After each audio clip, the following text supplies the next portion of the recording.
Մյուս ծրագիրը, որի մասին արդեն շեշտվեց, դա բնակարանային ապահովման ծրագիրն է մեր հայրենակիցների համար, որոնք տեղահանվել են Ղարաբաղից։ Այս ծրագրի ընդհանուր չափը գնահատվում է մոտ 800 միլիարդ դրամի շրջանակներում։ Եվ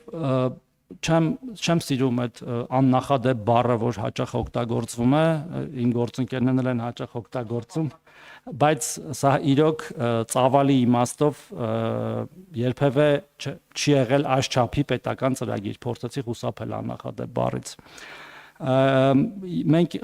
նաև ամենօրյա ռեժիմով աշխատում ենք մեր հայրենակիցների հետ, փորձելու լուծել են խնդիրները, որոնք ծագում են ծրագրին դիմելու շրջանակներում, որպեսզի հնարավորինս շատ քաղաքացիներ օգտվեն այս ծրագրից, եւ ուզում եմ ներկայացնել էլի այսօրվա վիճակագրությունը մի քանի օրվա ծրագրի շրջանակներում արդեն ստացել են հավաստագիր 3202 ընտանիք եւ 12826 անձ, այսինքն ընտանիքներ եւ ֆիզիկական անձանց թիվն էլ գիտենք,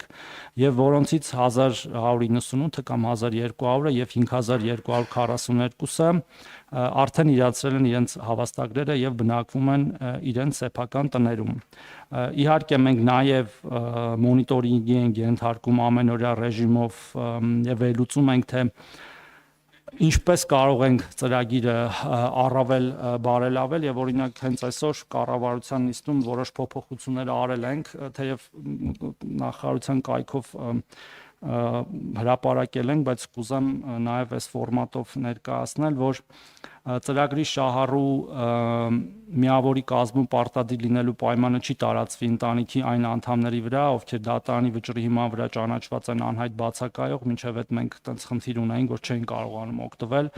ընտանիքի մյուս անդամներին, շահառու ընտանիքների այն անդամները, ովքեր 2023 թվականի սեպտեմբերի 10-ին դրությամբ եղել են անչափահաս, սակայն դիմում հայտարարություն լրացնելու ժամանակ լրացել է նրանց 18 տարին, ցանկության դեպքում հնարավորություն կունենալ ստանալ հավաստագիր որպես առանձին ընտանիք, որտեղ նման խնդիրներ են ունենում, եւ սա նաեւ շատ կարեւոր է այն համատեքստում, որ հաճախ էլի մեզ մեղադրում են, որ մենք չենք լսում մեր հայրենակիցների կողմից բարձրացած խնդիրները, ինչը հակառակն է ամբողջության, որտեղ այս ինչ որ ես հիմա կարդում եմ, հենց իրենց այդ քննարկումներ, իրենց այդ հանդիպումների ժամանակ բարձրացված խնդիրների լուծում է, եւ հետեւաբար այս արգելքն է դուրս կգա եւ ավելի շատ քաղաքացիներ եւ ընտանիքներ կկարողանան ստանալ հավաստագրեր, ինչպես նաեւ միջգերատեսչական հանձնաժողովին դիմաց ընտանիքների կողմից ներկայացվող փաստաթղթերի նվազագույն քանակը կսահմանվի 1, նախկինում սահմանված 2-ի փոխարեն, եթե խոսքը վերաբերում է 2022 թվականի դեկտեմբերի 12-ից հետո մինչև տեղահանում ընկած ժամանակահատվածին։ Վիճակագրությունը արդեն ներկայացրեցի, փաստորեն նույնիսկ հետաքրքիր բան է, այսինքն այս տեղեկանքն այսօր եմ ստացել, արդեն թիվը ավելացել է մոտ 40 ընտանիքով, այսինքն